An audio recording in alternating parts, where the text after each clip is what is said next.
नमस्कार साथियों, यात्रा के अगले पड़ाव में यानी ऋषिकेश से आगे का सफ़र में आपका स्वागत है। आप लोग जिस तरीके से इस सीरीज़ को पसंद कर रहे हैं या पूरी चार धाम जो हमारा कॉन्सेप्ट था पैदल यात्रा वो आपको पसंद आ रही है, उसके लिए धन्यवाद। और जो साथी इस यात्रा में जुड़ना चाहते हैं वो हमें मेल कर सकते हैं। हम देखेंगे कहाँ पर हम, क्योंकि पैदल चल रहे हैं तो पैदल शामिल हो ही सकते हैं। एक और आप लोगों से रिक्वेस्ट है कि जो साथी घर बैठे इस यात्रा को देख रहे हैं बड़ी बड़ी स्क्रीन पे, मोबाइल पे, लैपटॉप पे, वो हमें सुझाव ज़रूर दें। और अगर आप इस यात्रा को सहयोग भी करना चाहते हैं तो आप ज्वाइन बटन कर से इसमें शामिल हो सकते हैं, या फिर सुपर थैंक्स, सुपर चैट से हमें छोटी छोटी धनराशि भेज सकते हैं। हर वीडियो के डिस्क्रिप्शन में हमारे डिटेल हैं, उसमें जाकर आप हमें सपोर्ट कर सकते हैं।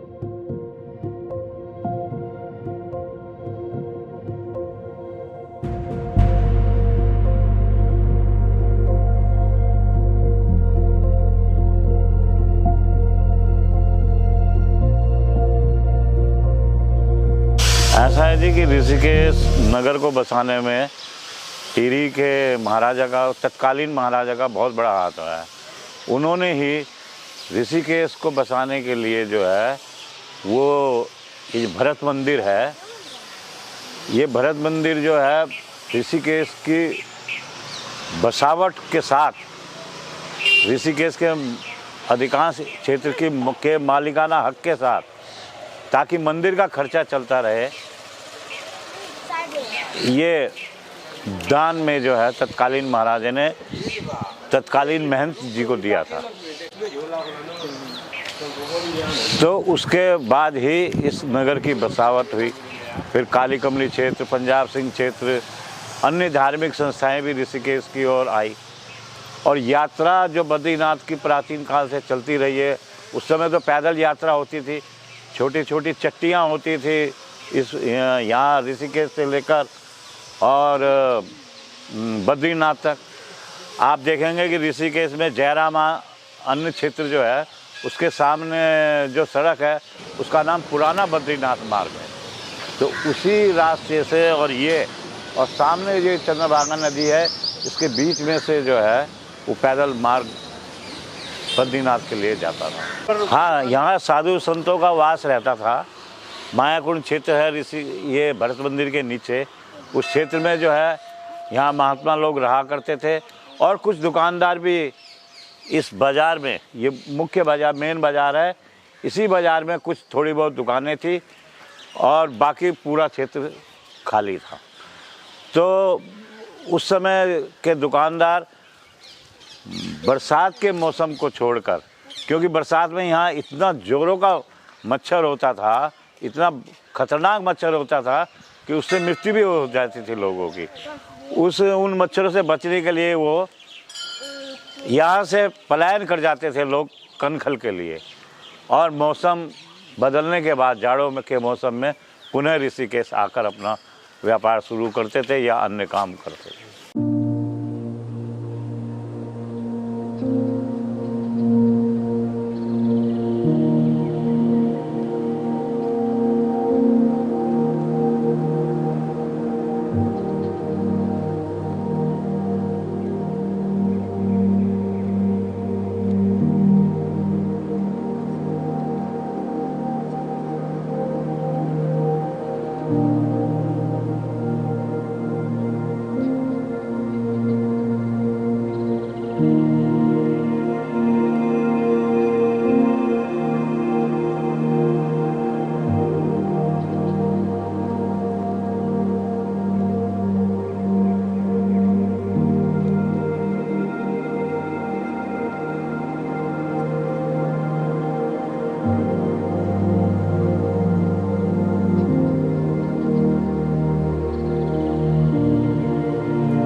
ऋषिकेश में जब यात्री चारधाम यात्रा शुरू करते हैं तो भरत मंदिर से ही दर्शन करके फिर आगे बढ़ते हैं। रैम में ऋषि जो थे उन्होंने इस क्षेत्र में तपस्या की थी, और जो ये मंदिर है ये भी करीब शंकराचार्य, आदि गुरु शंकराचार्य की जो 8वीं सदी है तब का बताया जाता है। तो श्रद्धालु यहाँ दर्शन करते हैं।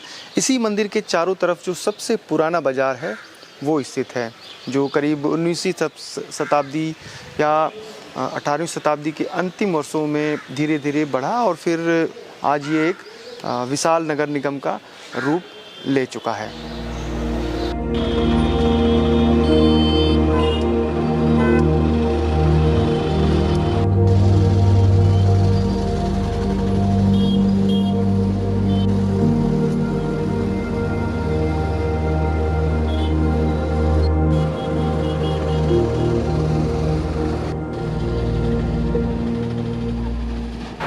जाते हैं सर, जो पुराना रूट है हमारा चार धाम का, ये जाते हैं, लेकिन अभी क्या है कि पूरी जगह पे बना हुआ नहीं है वो पूरा, कहीं कहीं पे क्षतिग्रस्त हो रखा है मार्ग, लेकिन जाने वाले तो जाते ही हैं।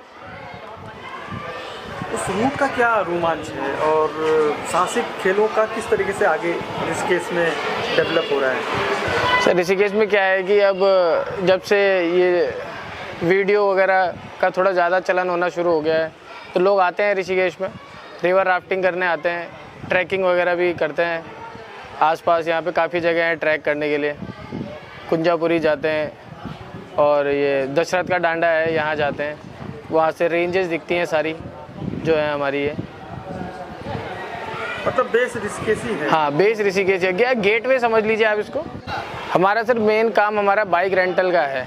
तो जैसे बाहर से आदमी आता है तो अब क्या है, लोग हवाई जहाज़ से या ट्रेन से आते हैं, बस से आते हैं, अपना जब वाहन लाना पसंद नहीं करते कई लोग लंबा रूट के चक्कर में, तो उनको हम यहाँ पे प्रोवाइड करवाते हैं रेंटल बेसिस पे, और वो लेके जाते हैं यहाँ से आगे। लोकल भी घूमते हैं, ट्रैफिक की समस्या भी है तो टू व्हीलर क्या है थोड़ा इजी है आने जाने में भी, तो वही है बस।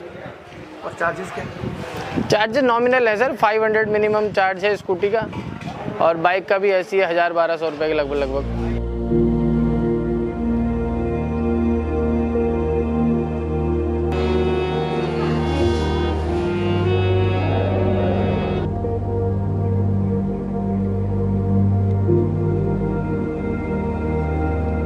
इस स्वामीनारायण आश्रम की स्थापना सन 2002 में हुई हमारे गुरुजी पुराणी विष्णु प्रकाश दास जी के शुभ संकल्प के से। और आज यहाँ पे एक छोटा विद्यालय है, स्वामीनारायण आश्रम वैदिक ऋषिकुल, जिसके अंदर सभी ब्रह्म कुमार वेद वगैरह अभ्यास करते हैं और भारतीय संस्कृति के जो भी आने वाले पीढ़ी के लिए ज़रूर है, जो लुप्त होता जा रहा है हमारा परंपरा वेद की या कर्मकांड, उसको जागृत रखने के लिए ये हमारा संकल्प है। एक हमारे यहाँ गौशाला चलती है, गौशाला के अंदर भी गायों की सेवा होती है। ज़्यादातर लोग हमारे यहाँ गुजरात से आते हैं, क्योंकि ये आश्रम के अंदर जो भोजन वगैरह की व्यवस्था है वो सारा गुजराती स्टाइल से है। तो उन लोगों को क्या, गुजरात वाले सब जगह कंप्रोमाइज़ करते हैं, भोजन में नहीं करते हैं, तो उनको अपने स्टाइल का भोजन चाहिए होता है। तो यहाँ पे गुजराती भोजन की व्यवस्था होने के कारण भोजन की व्यवस्था है और आवास की व्यवस्था भी है। हमारे पास 101 कमरे हैं जिनके अंदर सारे लोग आते हैं। कुछ नॉर्मल है जैसे हॉल वगैरह है, और कुछ फैसिलिटीज़ वाले हैं उसके अंदर कुछ हम डोनेशन लेते हैं। उस तरह से आश्रम चलता है। और एक अन्न क्षेत्र चलता है, जो अन्न क्षेत्र के अंदर हर कोई व्यक्ति भूखा भोजन कर सकता है, चाहे हो संत महात्मा हो, गरीब हो, मजदूर हो, लेबर हो, या कोई वटे मार्गो यात्री हो, उन सब के लिए सुबह 11 से 12 और शाम को 6 से 7 ये दोनों टाइम हर रोज़ ये अन्न क्षेत्र कई वर्षों से चलाया जा रहा है। ऐसा कहा जाता है कि जब मुग़लों का शासन था उस समय उनका बहुत अत्याचार होते थे, तो कई लोग अपनी बहन बेटियों को इज्जत या रक्षा करने के लिए वो लोग गुजरात छोड़ के अन्य प्रदेश जैसे जैसे पहाड़ी प्रदेश होते हैं वहाँ आ गए थे, कुछ राजस्थान से, कुछ गुजरात से। तो पहाड़ के अंदर हमने देखा कि हमारी गुजराती भाषा और ये गढ़वाली भाषा कई जगह मिलती आती है। जैसे ये लोग भी छः बोलते हैं, हम लोग भी छः बोलते हैं, और कई ऐसे जैसे नाम है वो सारे नाम भी मिलते जुलते हैं। तो हमें तो लगता है कि गुजरात की जो हमारी परंपरा, जो दादा परदादा होंगे वो लोग यहाँ आए होंगे, एक तो कारण ये है। दूसरा, गुजरात के लोगों के अंदर धार्मिक श्रद्धा बहुत है।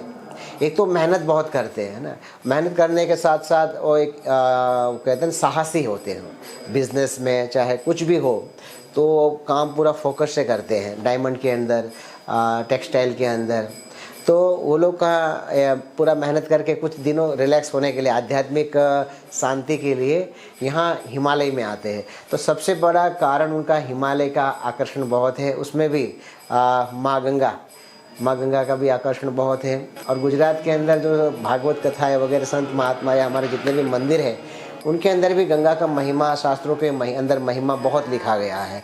और उनको एक ऐसा होता है कि जीवन में एक बार बद्री, केदार, गंगोत्री, यमुनोत्री की यात्रा करनी है।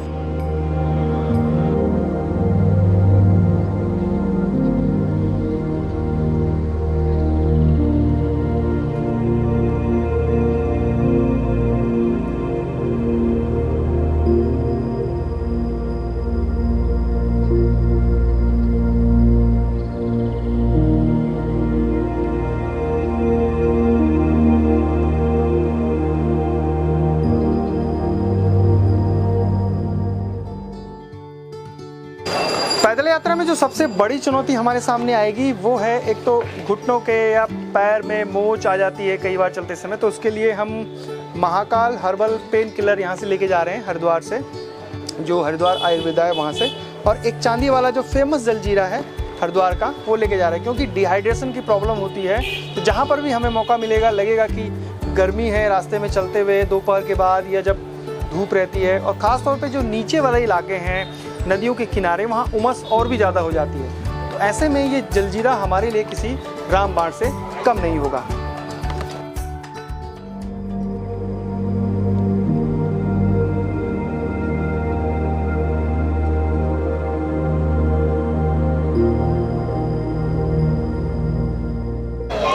ये चार धाम पैदल यात्रा का पहले बड़ा महत्व था। अब ये हरिद्वार से शुरू होकर ऋषिकेश होते हुए, स्वर्गाश्रम से होते हुए आगे जाती थी। उसके बाद क्या हुआ कि बाबा काली कमली वालों ने जो है चट्टियों का निर्माण किया। हर 12 किलोमीटर पे एक चट्टी होती थी। और ये जैसे स्वर्गाश्रम के बाद एक गरुड़ चट्टी है, उसके बाद इधर बंदर चट्टी, महादेव चट्टी, कांडी चट्टी, ब्यास चट्टी, और इस प्रकार से आगे भी बहुत सारी चट्टियाँ बनाई गई। और काली कमली की ओर से यहाँ ये जो यात्री आते थे, पैदल यात्री, उनको खाने की व्यवस्था दी जाती थी, मतलब जैसे दाल चावल इस टाइप से दी जाती थी। और ये जो पैदल यात्रा होती थी ये पौड़ी ज़िले में होती थी।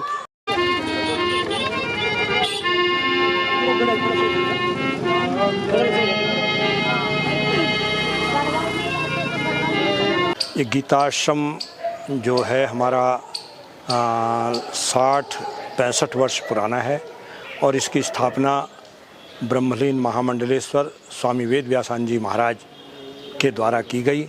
और उनका मुख्य मिशन गीता का प्रचार प्रसार रहा।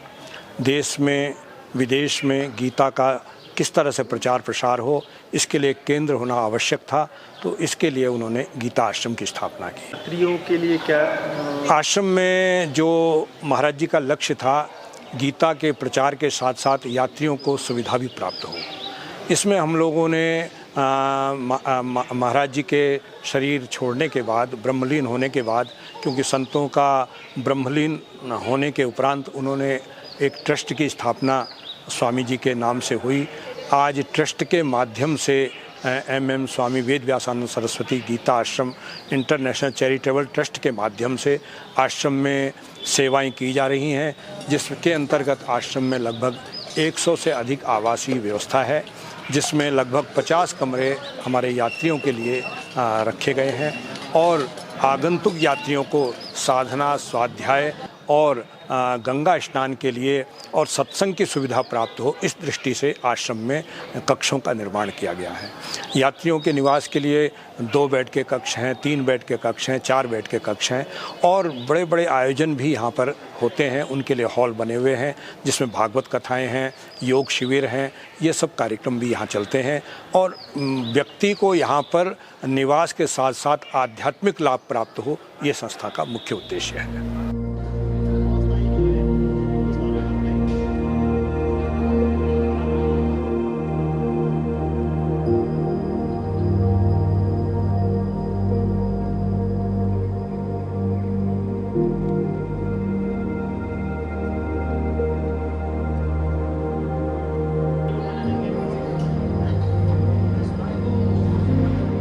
चार धाम की यात्रा में बहुत अंतर आया है। यात्री बढ़े हैं, पर्यटन बढ़ा है और सौभाग्य है कि हमारे उत्तराखंड में काफ़ी विकास हुए हैं, तीर्थ स्थानों का महत्व बढ़ा है और यात्रियों की संख्या अपेक्षाकृत बहुत बड़ी है। लेकिन थोड़ा सा मार्ग जो है कुछ बदला है और वो क्या देख रहे हैं हम लोग कि आध्यात्मिक दृष्टिकोण से व्यक्ति थोड़ा हटा है और वो पर्यटन की तरफ गया है। आज जो यात्रा करने लोग आते हैं वो पर्यटन को मुख्य मान करके चलते हैं। पहले जो लोग आते थे वो साधना के लिए, स्वाध्याय के लिए, सत्संग के लिए आते थे। अब वो दृष्टिकोण थोड़ा सा कम हो रहा है। ठीक है, यात्रा बढ़ी है, पर्यटन बढ़ा है और पर्यटन भी किसी राज्य के आय का एक साधन होता है और होना भी चाहिए, क्योंकि देश विदेश का पर्यटक यहाँ पर आता है।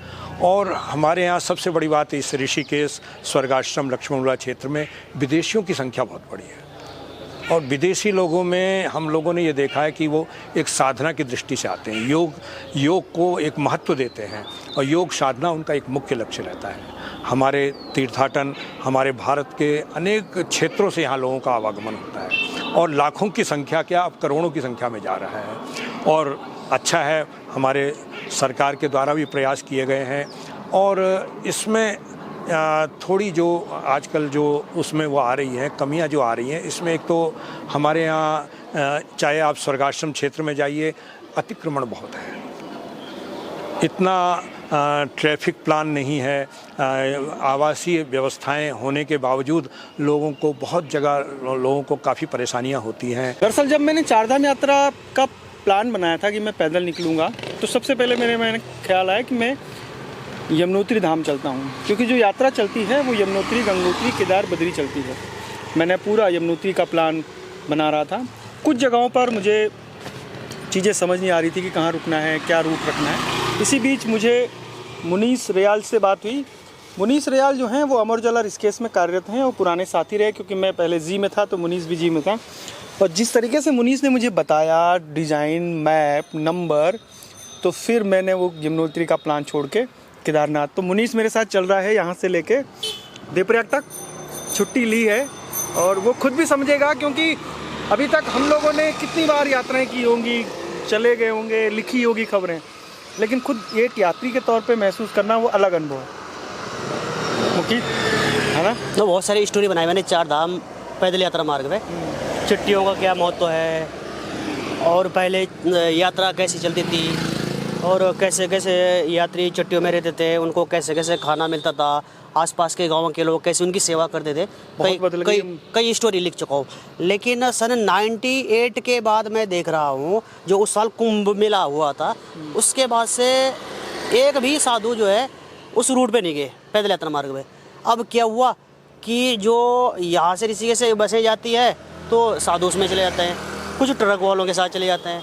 तो कोई साधु जो है पहले झुंड में जाते थे, अब कोई साधु भाई चाहे भी रहा कि मैं पैदल यात्रा करूं, आध्यात्म की ओर से करूं, लेकिन वो अकेले जाना अपने आप को सुरक्षित नहीं समझता। फिर क्या हुआ कि जो पैदल यात्रा मार्ग थे तो अधिकांश पे क्या हुआ कि रोड कट गई। अब इससे भी बाई चांस कोई यात्री जाएगा, कोई साधु जाएगा तो वो भटक जाएगा, वो पैदल यात्रा मार्ग के बजाय रोड पे सुनसान जगह में जाने में थोड़ा सा लगेगा, क्योंकि यात्रा रूट पर जाने में उसको कहीं खाना मिल जाएगा, कहीं चाय मिल जाएगी, कहीं नहीं मिलेगी। और इस वाले रास्ते में मैं आपको थोड़ा सा और अपडेट देता हूँ। असल में ऋषिकेश का पुराना नाम जो शास्त्रों में, पुराणों में है, वो जो रैम्य ऋषि थे उनके नाम से, और आम्र कुंज भी कहते हैं। चारों तरफ आम के बगीचे हैं। ऋषिकेश हुआ और धीरे धीरे फिर ये ऋषिकेश हो गया। और ऐसे बहुत सारे नाम हैं यात्रा पड़ाव में जो अपभ्रंश करके आज जो जिनको हम बोलते हैं उस तरीके से वो पहले नहीं बोले जाते थे। तो ऋषिकेश असल में 3 डिस्ट्रिक्ट में है। जिस जगह पर हमें वो पौड़ी गढ़वाल में है, ये स्वर्गाश्रम का क्षेत्र है। और मुनकी रेती जो क्षेत्र है, तपोवन, वो टिहरी गढ़वाल में है, वो भी नगर पालिका है, ये भी नगर पालिका है। और जो मेन ऋषिकेश टाउन है, जो चंद्रभागा पुल से पीछे पूरा, वो पड़ता है देहरादून में। और इस वजह से भी व्यवस्थाएं बिगड़ रही है और इतनी बड़ी संख्या में ऋषिकेश में यात्रियों का उफान, सैलानियों का उफान आ रहा है कि व्यवस्थाएं बिगड़ती ही चली जा रही हैं और मुझे लगता है कि आने वाले 8-10 सालों में उनकी सुधरने की कोई उम्मीद नहीं है। जो आप चारधाम यात्रा में जब आते हैं आपने खुद ही महसूस किया होगा कि जाम, वीकेंड में जाम लग जाता है। हाँ, वीकेंड में ही जाम लग जाता है। दिल्ली, हरियाणा, राजस्थान के सारे पर्यटक ऋषिकेश आ जाते हैं राफ्टिंग तो यदि आने वाले टाइम में जैसे ये डेवलप हो जाएगा, इसकी प्रचार प्रसार हो जाएगा पैदल यात्रा मार्ग का, तो कई सारे टूरिस्ट ये सोचेंगे मैं अपनी कार ऋषिकेश में खड़ा करके यहाँ से देवप्रयाग या श्रीनगर तक जहाँ तक वो इतना टाइम तो है ही लोगों के पास, 5-6 दिन का ट्रैक कर लेते हैं। 5-6 दिन की ट्रैकिंग कर आजकल उसका काम भी शुरू हो रहा है, बता रहे। तो 84 में जब ये लक्ष्मण झूला केवल मात्र एक ही झूला हुआ करता था, ना राम झूला था। राम झूला भी सन 85 में लगभग बना है और 86 में ये चालू हुआ, पहले कुंभ मेले के अंदर। इसमें से इस लक्ष्मण झूला से हमने ये देखा है कि 4 पहिए वाहन तो निकलते थे इमरजेंसी में, ओनली इट इज इमरजेंसी के लिए ये था। कोई ऐसा रात में अचानक बीमार हो जाए तो उसको अस्पताल ले जाना है तो 4 पहिया वाहन में अब निकाल के कर देते थे। लेकिन पुलिस के वाहन में बैठकर हम काफ़ी बार मस्ती से गुजरे हैं। कोई हमारा आना होता था आगरा से, बस आती थी सुबह मॉर्निंग में, वहाँ होता था अचानक अक्सर उन पुलिस वालों की यहाँ की गाड़ी, थाने की गाड़ी वहाँ किसी काम से जाती थी, वो पहचानते थे, उनके साथ बैठ के आते थे। पहले व्यापार करना यहाँ मुश्किल था, जंगल था? नहीं, व्यापार तो यहाँ बहुत ही सरल था, यहाँ बहुत ही ज़्यादा सरल था। एक बहुत ही ज़्यादा स्पिरिचुअलिटी बोलते हैं, धार्मिक भावनाओं से भरा हुआ था। अब तो एक तरह का पिकनिक स्पॉट में ही कन्वर्ट होता ही जा रहा है दिन में। अंग्रेज उस समय आता था बहुत कम, रेयर। अब जितना अंग्रेज आ रहा है उस अंग्रेज ज़्यादा आ रहा है जबकि हिंदुस्तानी कम आता है, ऐसे तो मनी भी आते हैं। और लक्ष्मण झूला कब बना होगा ये? इसकी सन 26 में बना हुआ, 1926। इससे पहले लकड़ी का झूला होता था पैदल पार्क में। तो आपके देखा देखी पूरा लक्ष्मण झूला, पूरा क्षेत्र बहुत बदल गया, बहुत ज़्यादा। यानी कि आप ये देखिएगा कि राम झूला से लेकर यहाँ तक कोई शॉप नहीं थी, केवल टैक्सी स्टैंड से लेकर उधर शॉप थी। मात्र एक मेरी शॉप थी जो 84 में थी, जो रानी मंदिर के पास थी, और एक रानी मंदिर के पास ही एक लकड़ी का खोखा लगा कर छोटा दुकान करना था एक व्यक्ति। तो जो चारधाम यात्रा का पैदल मार्ग है वो उस तरफ से इसी लक्ष्मण झूला को पार करके आगे बढ़ता है।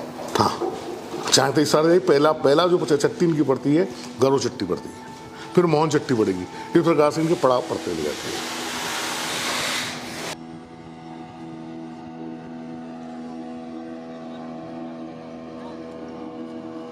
हम जो पैदल यात्रा है ऋषिकेश से, उससे करीब जो लक्ष्मण झूला है वहाँ से करीब 1 किलोमीटर आगे बढ़ गए हैं। और आगे जो पहली चट्टी आ रही है यानी ऋषिकेश से, वो है गरुड़ चट्टी।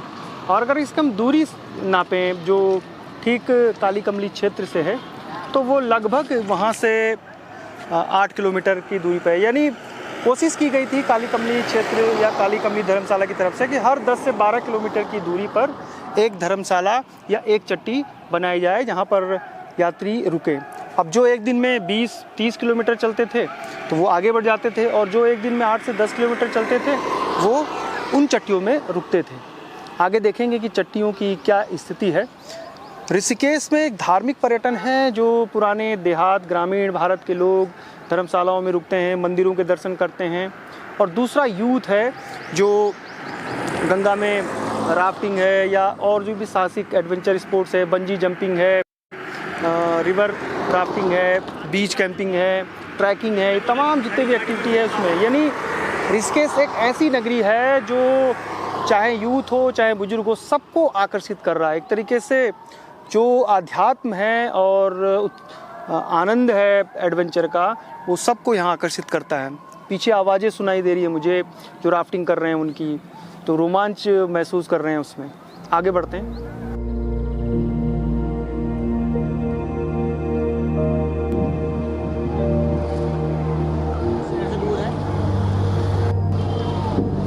ये सामने है NH जो जा रहा है बद्रीनाथ केदारनाथ, यानी इसके से जिस रूट से आप होते हुए आगे बढ़ते हैं, ये सामने।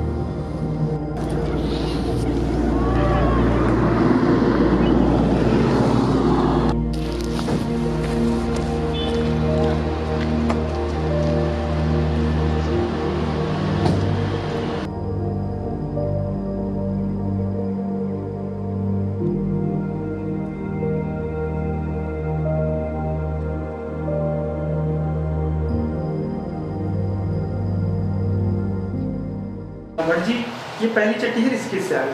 ये ऋषिकेश से पहली चट्टी पड़ती है, वैसे दूसरी चट्टी है सत्यनारायण मंदिर जो है ऋषिकेश और आपका हरिद्वार के बीच में सत्यनारायण मंदिर पड़ता है रायवाला में, वो पहली चट्टी गई है। वहाँ से यह दूसरी चट्टी है, ऋषिकेश से पहली चट्टी पड़ती है जी। तो कितना दूरी होगा और किस लिए फेमस? लगभग 10-12 किलोमीटर की दूरी है हर चट्टी की। यहाँ से 84 चट्टियाँ हैं, 84 चट्टी में पहली चट्टी ऊपर थी, उसके बाद दूसरी चट्टी गरुड़ चट्टी के नाम से जानती है। इसके बाद फूल चट्टी आती है, मोहन चट्टी है, महादेव चट्टी है, बंदर चट्टी, ऐसे करके भगवान बद्रीनाथ जी पहुँचते थे सभी भक्त लोग। तो कहा जाता है प्राचीन काल पहले क्या है, भगवान गरुड़ जी यहाँ पर भगवान गरुड़ जी को छोड़ गए थे। भगवान विष्णु जब बद्रीनाथ जी के लिए गए तो भगवान गरुड़ जी को यहाँ पर छोड़ गए थे। तब गरुड़ जी यहाँ पर रहते गरुड़ जी को कि आप यहाँ पर रहिए और हमारे भक्तों का मार्गदर्शन करिए। हमारे जो भी भक्त लोग आएंगे वो यहाँ वहाँ न पहुँचते हुए, किसी का भाई इतना लंबा रास्ता है, पैदल यात्राएं होती थी, तो कहा जाता है कि उन पैदल यात्राओं करते हुए किसी का शरीर अगर क्षय हो जाए तो वो बद्रीनाथ नहीं पहुँच सकता, चारों धाम की यात्रा नहीं कर पाता। तो कहते हैं भगवान का कहना है कि आप मेरे भक्त के भी अगर दर्शन करेंगे तो मेरे दर्शन हो जाएंगे, भक्त की भी अगर पूजा हो जाएगी तो समझोगा कि मेरी पूजा होगी। तब तो कहा जाता है कि तब भगवान ने गरुड़ जी को यहाँ पर छोड़ दिया था कि मार्गदर्शन करें हमारे भक्तों का। तब भगवान गरुड़ जी ने यहाँ पर रहते भगवान विष्णु के तपस्या में लीन हो गए। तपस्या करते करते एक दिन भगवान विष्णु प्रकट हुए और भगवान प्रसन्न हुए। भगवान ने कहा बस आप हमसे कुछ वरदान मांगे, आपसे हम अति प्रसन्न हैं, आपने हमें मुक्त कर लिया, आपने हमें प्रसन्न कर लिया। तो भगवान गरुड़ जी कहते हैं कि नहीं भगवान, हमें वरदान तो नहीं चाहिए, वरदान की इच्छा तो नहीं है, अपने चरणों की अविचल कृपा हमें दीजिए, जिससे कि क्या है आपके चरणों की अविचल कृपा अगर हमारे ऊपर बनी रहेगी तो हमारा उद्धार तो वैसे ही हो जाएगा, हमारे वरदान की क्या ज़रूरत है। तो भगवान ने तब भी कहा कि आपका पक्षी का जीवन है, कुछ अपने कल्याण के लिए आप मांगिए। तब भगवान विष्णु ने कहा, भगवान गरुड़ जी ने बोला नहीं भगवान, मुझे अपने चरणों की, पुनः वही शब्द बोले कि अपने चरणों की अविचल कृपा दीजिए जिससे मेरा उद्धार हो जाएगा।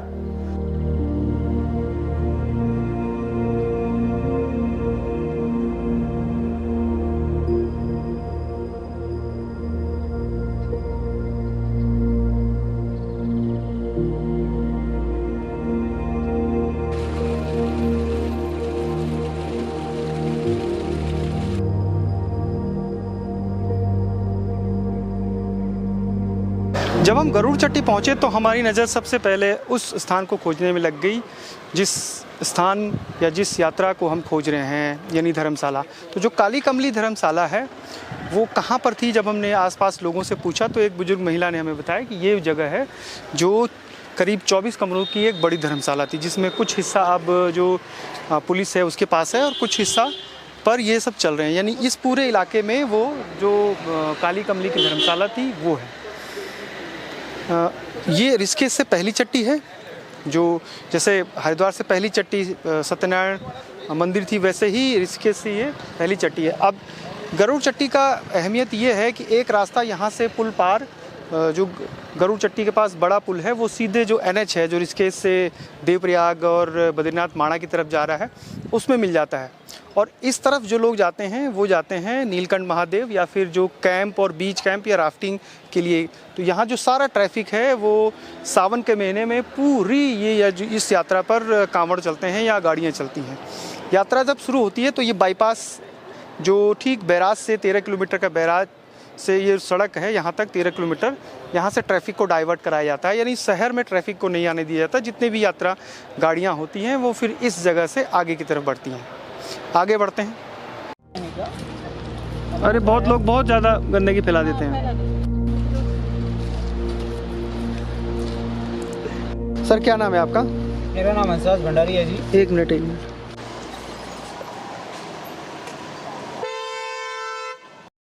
आपका? मेरा नाम हंसराज भंडारी है जी।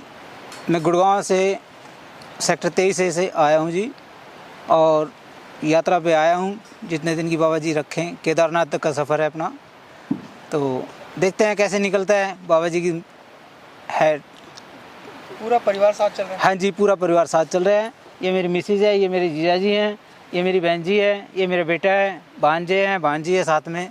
पूरा परिवार अपने ऐसे ही मन इंजॉय करते चल रहे हैं। खाना होटल का अच्छा लगता नहीं, अपने साथ सामान ले रहे हैं, सब बनाते हैं और खाते हैं। आराम से यात्रा। आप जगह जगह खुद ही बना रहे हैं? हाँ जी तो सर। नहीं गंदगी फैला रहे हैं? नहीं सर, नहीं, गंदगी तो क्या, हम अपना डस्टबिन साथ रखते हैं और जहाँ डस्टबिन होता है हम अपना कूड़ा डालते हैं। क्या ये नहीं कि हम खाया और फेंक दिया, नहीं, ऐसा नहीं है, ना ही हमारे नेचर में, ना ही हमारी संस्कृति। जो लोग ऐसा करते हैं उनको अब क्या कहें? मैं उनको यही कहूँगा सर, गंदगी फैलाना तो एक अपने घर में गंदगी करके देखो, तब इंसान को पता चलता है कि गंदगी क्या है। और ये तो पवित्र भूमि है। और ये तो पवित्र भूमि है, इस जगह तो गंदगी फैलाओगे तो परमात्मा देखता है, वो तो सब कौन इंसान की नीयत का पता चलता है सर इससे। और हमारा तो यही है सर कि गंदगी ना फैलाएं, साफ़ सुथरा रखें।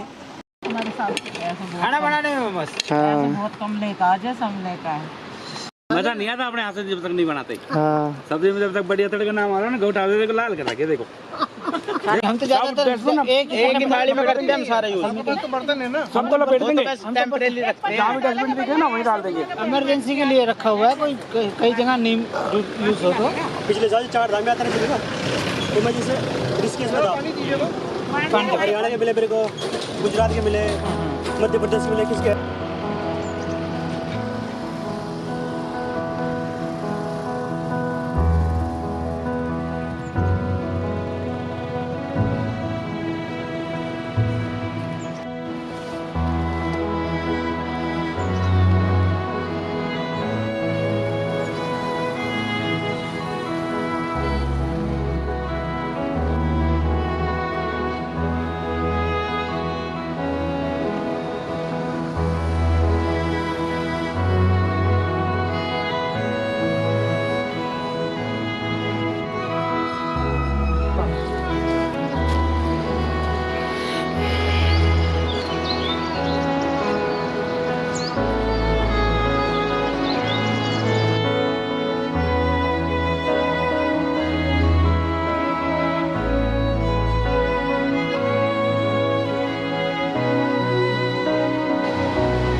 मेरा नाम जगपाल सिंह है और गोसाई जी है, फूलचट्टी है, और इधर यून नदी है जो यमकेश्वर से आती है और यहाँ पे गंगा जी में मिलती है। ये इस रिवर का सबसे बड़ा रैपिड है, गोल्फ कोर्स, और यहाँ पे रिवर राफ्टिंग होती है।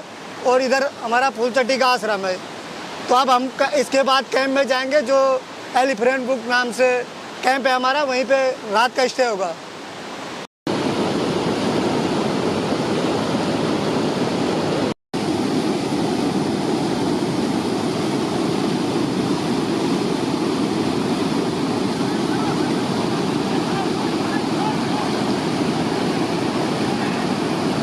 मैं आपको बताऊं, जब मैंने सोचा था कि मैं गंगा नदी के किनारे किनारे भगवान श्री केदारनाथ के दर्शनों के लिए जाऊंगा, तो मुझे कल्पना भी नहीं थी कि मैं कितने सुंदर नज़ारे देखूंगा। केदारनाथ, श्री बद्रीनाथ, पता नहीं कितनी बार हम सड़क मार्ग से गए होंगे, जो मेन हाईवे है। इस रास्ते की जो ब्यूटी है उसको शब्दों में बयां नहीं किया जा सकता।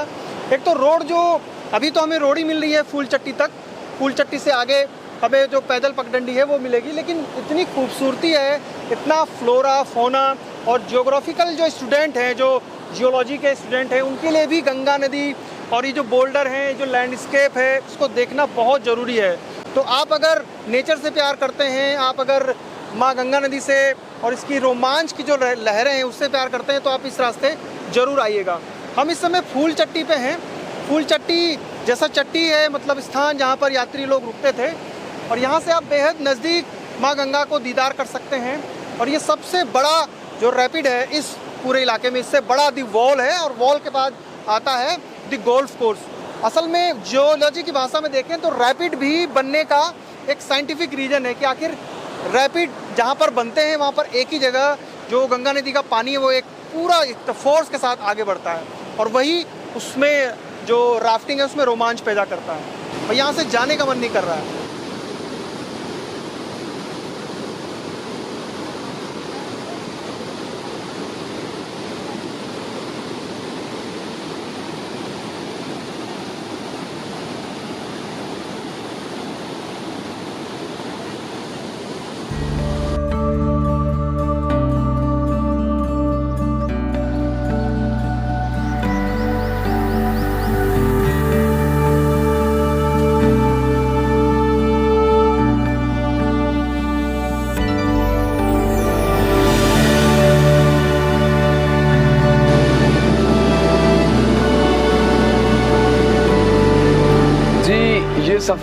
एक ये सफ़र नहीं है, ये एक जीवन जीने की कला को सिखाने का तरीका है कि आप कितना स्वच्छ और कितना निर्मल रह सकते हैं गंगा की तरह।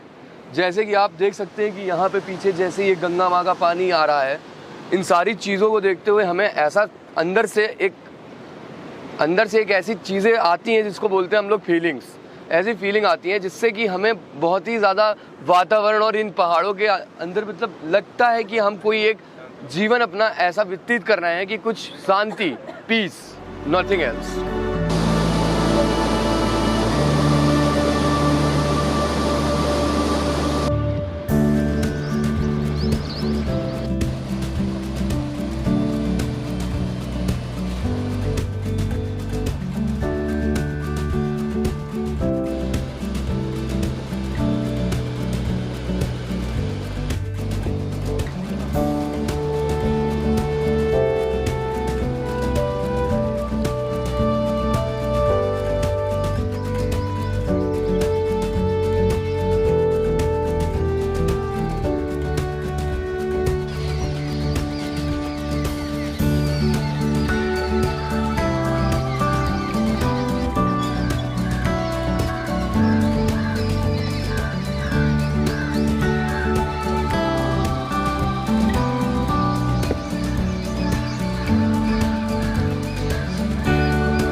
फूलचट्टी से हेमल नदी जो घाटी है उसमें बहुत सारे बीच कैंप हैं।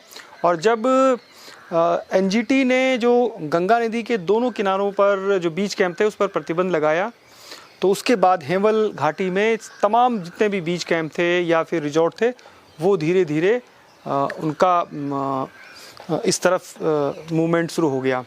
हम एक खूबसूरत बीच कैंप के पास जो हेमल नदी है, एलिफेंट ब्रुक, उसमें आए हैं। दरअसल अभय शर्मा जी से मैं मिलाना चाहता हूं आपको। इन्होंने एक नया कॉन्सेप्ट इजाद किया था पहाड़ी हाउस का, जो बहुत ज़्यादा पॉपुलर हुआ और जिस जगह पर इन्होंने ये शुरू की थी वहाँ पर इंटरनेशनल टूरिस्ट को वो लेके आए थे। कॉन्सेप्ट ये था कि हमारे पुराने खंडर जो भवन हैं उनको किसी तरीके से रिनोवेट किए और पत्थर, मिट्टी और लकड़ी के उन मकानों में भी रहने के लिए देश और दुनिया के लोग आए। तो उनसे भी बातचीत कराएंगे। सुबह रात का समय है, धीरे धीरे अंधेरा बढ़ रहा है। मेरा ट्राइपॉड भी एक जगह छूट गया है तो उसको लेने के लिए किसी को भेजा हुआ है। ट्रैकिंग में कई बार ऐसी दिक्कतें आ जाती हैं कि कभी कैमरे का कोई सामान छूट जाता है, कभी मोबाइल, कभी बैटरी कहीं पर लगाई हुई थी चार्जिंग में, तो इस तरीके की दिक्कतें आती हैं। तो नाइट स्टे इसी कैंप में है।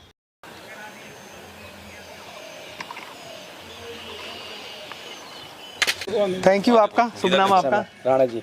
तो राणा जी और जो पूरी अभय शर्मा जी की टीम है, हाँ जी सर। एलिफेंट ब्रुक, इन पूरा स्वागत किया। थोड़ा लेट हो गए क्योंकि ऋषिकेश से आए, तो आप सभी लोगों का और ये बच्चे हैं जो पूरी टीम है, इनसे बातचीत में कर रहा था। इतने प्यारे बच्चे हैं, क्या बताऊं मैं।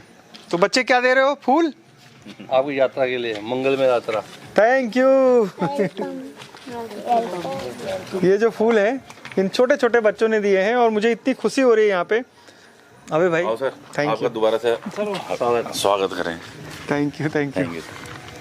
एक और स्वागत करें। इधर आ जाइए। यात्रा सफल रहा है आपको। थैंक यू, इतनी खुशी। राफ्टिंग और ट्रैकिंग गाइड है। अच्छा, तो यहाँ पर बच्चे हैं और इस हेमल घाटी के खूबसूरत इस घाटी के तमाम ये लोग हैं, बच्चे, बुजुर्ग, सब लोग, युवा हमारे साथ हैं यहाँ पे और हमें शुभाशीष देने आए हैं। छोटे छोटे बच्चे भी हमें आशीष दे रहे हैं कि आप जाइए, केदार बद्री की पूरी पैदल यात्रा, जो आपका विचार है, जो आपका सोचना है, उसको पूरा करिए।